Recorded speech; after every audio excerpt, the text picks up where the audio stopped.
नमस्कार छात्र, Suprabhatam, good morning everybody.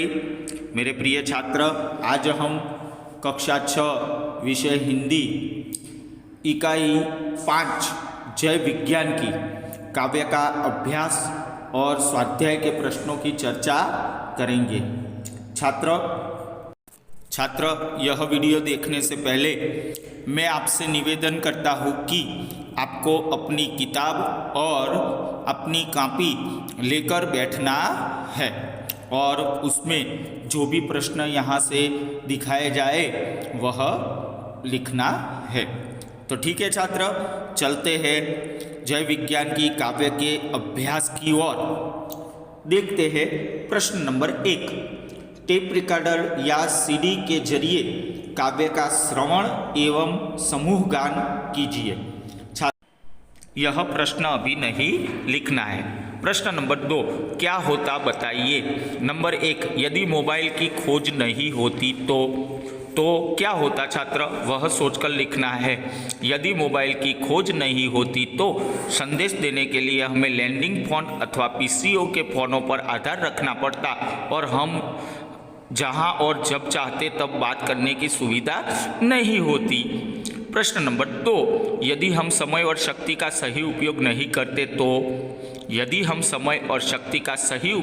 करते तो आज देश ने जो प्रगति की है वह नहीं होती।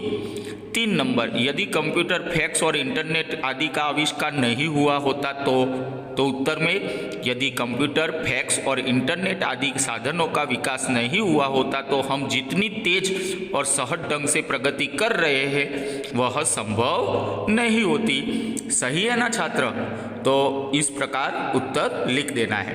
प्रश्न नंबर 3, दिए गए उदाहरण के अनुसार समान प्रास वाले शब्दों की रचना कीजिए। उदाहरण, लिखावट, रुकावट, सजावट। उसी प्रकार पहला नौकरानी, तो नौकरानी शब्द है उसका क्या करना है, आपको समान प्रास वाले शब्द लिखने हैं मित्र। तो देखिए यहाँ पर उदाहरण में बनावट शब्द भी आता है। नौकरानी तो देवरानी, सेठानी, जेठानी।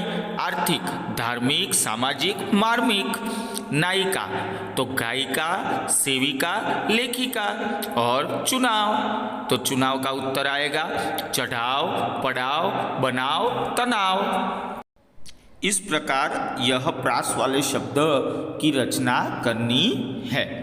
छात्र, अब हम स्वाध्याय की ओर बढ़ेंगे। प्रश्न नंबर 1, निम्नलिखित प्रश्नों के उत्तर लिखिए। 1, कंप्यूटर और इंटरनेट से हमें क्या लाभ हुए हैं? तो उत्तर में देखेंगे छात्र, कंप्यूटर और इंटरनेट से कंप्यूटर से बड़ी गणना भी पलक झपकते हो जाती है।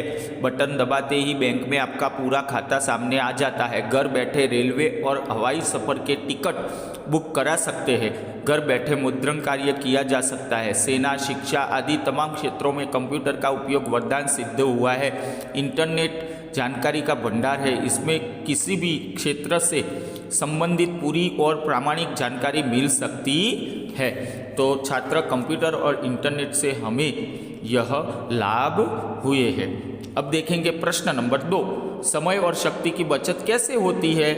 तो समय और शक्ति की बचत कंप्यूटर जैसे वैज्ञानिक उपकरणों के प्रयोग से समय और शक्ति की बचत होती है। प्रश्न नंबर 3, किन उपकरणों के माध्यम से संदेशा व्यवहार हो सकता है?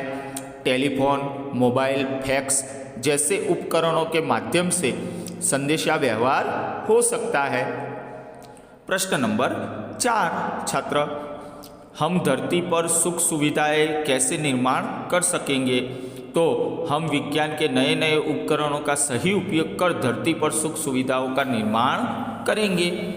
प्रश्न नंबर 5 देखेंगे छात्र, क्या करने से हम दुनिया में यश पा सकते हैं? तो हम पिछड़ेपन को छोड़कर समय के साथ आगे बढ़े तो दुनिया में यश पा सकते हैं। अंत में जो पंक्तियाँ दी है वह उत्तर आएगा। छठा प्रश्न, तुम्हें विज्ञान का कौन सा आविष्कार सबसे अच्छा लगता है, क्यों? हमें टेलीविज़न का आविष्कार सबसे अच्छा लगता है क्योंकि यह तरह तरह से हमारा मनोरंजन करता है। छात्र यहाँ पर प्रश्न एक पूरा हुआ। अब देखते हैं प्रश्न नंबर 2। निम्नलिखित काव्य पंक्तियों का भावार्थ स्पष्ट कीजिए। मैंने आपको समझाया था, बराबर, तो उसी प्रकार आपको भावार्थ लिखना है। यहाँ पर दी गई है पंक्तियाँ कंप्यूटर की क्रांति से लेकर अपनी शान की, और वहाँ का तक का जो भावार्थ है मैं आपको बताता हूँ, और उसके बाद आपको अपनी कॉपी में लिख देना है। ठीक है छात्र, देखते हैं इन पंक्तियों का भावार्थ। कंप्यूटर की क्रांति आ गई, यानी कि कंप्यूटर के कारण जीवन में बदलाव आ गया है। इंटरनेट सबको सुख दे रहा है। इसके उपयोग से सबके होठों पर ऐसी मुस्कानें हैं जैसे उन पर खुशियों की गंगा यमुना लहरा रही हो। इस सदी के बच्चे पिछली सदी के बच्चों की अपेक्षा दुगने यानी कि दुगुने गर्व से बात कर रहे हैं। दूसरी जो पंक्तियाँ दी गई है वह देखेंगे। चले समय के साथ तभी तो दुनिया में यश पाएंगे, इस वसुधा पर स्वर्ण सवेरा निज प्रयास से लाएंगे। फिर करनी शुरुआत सभी को मानवता के गान की, जय जवान की, जय किसान की, जय हो जय विज्ञान की। तो इन पंक्तियों का भावार्थ, हम समय के साथ चले तो ही दुनिया में यश पाएंगे। हम अपने प्रयत्नों से इस धरती पर सुनहरी सुबह लाएंगे। हमें मानवता के गीतों की फिर शुरुआत करनी है। तो उस प्रकार आपको कॉपी में लिख देना है। प्रश्न नंबर 3, निम्नलिखित शब्दों का वाक्य में प्रयोग कीजिए। उपकरण, तो उपकरण शब्द का वाक्य देखेंगे छात्र। देखिए, उपकरण यानी आजकल बिजली के उपकरण महंगे हो गए हैं। दूसरा, मोबाइल, मेरी दीदी ने नया मोबाइल खरीदा है। तीसरा, कंप्यूटर, मैं कंप्यूटर पर खेल खेलता हूँ। चौथा, क्रांति, बिजली के आविष्कार से हमारे जीवन में क्रांति आ गई है। पांचवा, खुशहाली, गाड़ी आने पर घर में खुशहाली छा गई।